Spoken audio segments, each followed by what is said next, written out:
ಕರ್ನಾಟಕ ರಾಜ್ಯ ಪೊಲೀಸ್ ಇಲಾಖೆಯಲ್ಲಿ ಬರೋಬ್ಬರಿ 1600 ಸಶಸ್ತ್ರ ಪೊಲೀಸ್ ಕಾನ್ಸ್ಟೇಬಲ್ ಹುದ್ದೆಗಳಿಗೆ ಆನ್ಲೈನ್ ಮೂಲಕ ಅರ್ಜಿಯನ್ನು ಕರೆದಿರುವಂಥದ್ದು. PUC ಪಾಸ್ ಆದ ಪ್ರತಿಯೊಬ್ಬರು ಈ ಹುದ್ದೆಗಳಿಗೆ ಅರ್ಜಿಯನ್ನು ಸಲ್ಲಿಸಬಹುದು.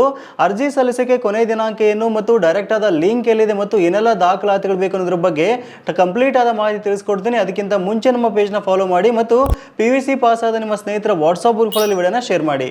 ಹೌದು, ಕರ್ನಾಟಕ ರಾಜ್ಯ ಪೊಲೀಸ್ ಇಲಾಖೆಯಲ್ಲಿ ಸಾಮಾನ್ಯ ವರ್ಗಕ್ಕೆ 1421 ಪೋಸ್ಟ್ನ ಕಾಲ್ಫರ್ ಮಾಡಿದರೆ ಕಲ್ಯಾಣ ಕರ್ನಾಟಕ ಭಾಗಕ್ಕೆ 179 ಪೋಸ್ಟ್ನ ಕಾಲ್ಫರ್ ಮಾಡಿದ್ದಾರೆ.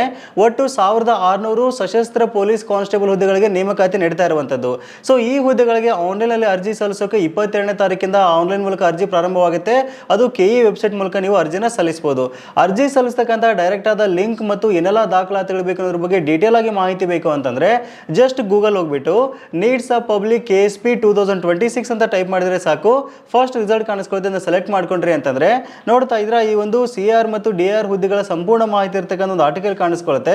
ಎಲ್ಲಾ ಮಾಹಿತಿನ ಕರೆಕ್ಟಾಗಿ ಓದ್ಕೊಂಡು ಆರ್ಟಿಕಲ್ ಕೊನೆ ಭಾಗ ಇರತಕ್ಕಂಥ 2 ನೋಟಿಫಿಕೇಶನ್ ಒಂದು PDF ನ ಡೌನ್ಲೋಡ್ ಮಾಡಿಕೊಂಡು ಸರಿಯಾದ ಮಾಹಿತಿಯನ್ನು ತಿಳ್ಕೊಂಡು ಕೊನೆಯಲ್ಲಿ ಇರತಕ್ಕಂಥ ಡೈರೆಕ್ಟ್ ಆದ ಲಿಂಕ್ ಮೇಲೆ ಕ್ಲಿಕ್ ಮಾಡಿ ನೀವು 22ನೇ ತಾರೀಕಿಂದ ಆನ್ಲೈನ್ ಮೂಲಕ ಮೊಬೈಲ್ ಫೋನಲ್ಲಿ ಅರ್ಜಿಯನ್ನು ಸಲ್ಲಿಸಬಹುದು. ಅರ್ಜಿ ಸಲ್ಲಿಸಕ್ಕೆ ಇನ್ನೂ ಕೇವಲ 2 ದಿವಸ ಮಾತ್ರ ಬಾಕಿ ಇದೆ. ಹಾಗಾಗಿ ನಿಮ್ಮ ಸ್ನೇಹಿತರ ವಾಟ್ಸಪ್ ಗ್ರೂಪ್ಗಳಲ್ಲಿ ಈ ವಿಡಿಯೋನ ಈಗಲೇ ಶೇರ್ ಮಾಡಿ. ಇದೇ ರೀತಿ ಯೂಸ್ಫುಲ್ ಇನ್ಫಾರ್ಮೇಷನ್ಗೆ ನಮ್ಮ needs of public Android application Play Store ಮೂಲಕ ಡೌನ್ಲೋಡ್ ಮಾಡಿಕೊಂಡು ಪ್ರತಿದಿನ ಉದ್ಯೋಗ ಮತ್ತು ಸ್ಕಾಲರ್ಶಿಪ್ ಬಗ್ಗೆ ಮಾಹಿತಿನ ಡೈರೆಕ್ಟ್ ಆಗಿ ತಿಳ್ಕೊಳ್ಬಹುದು.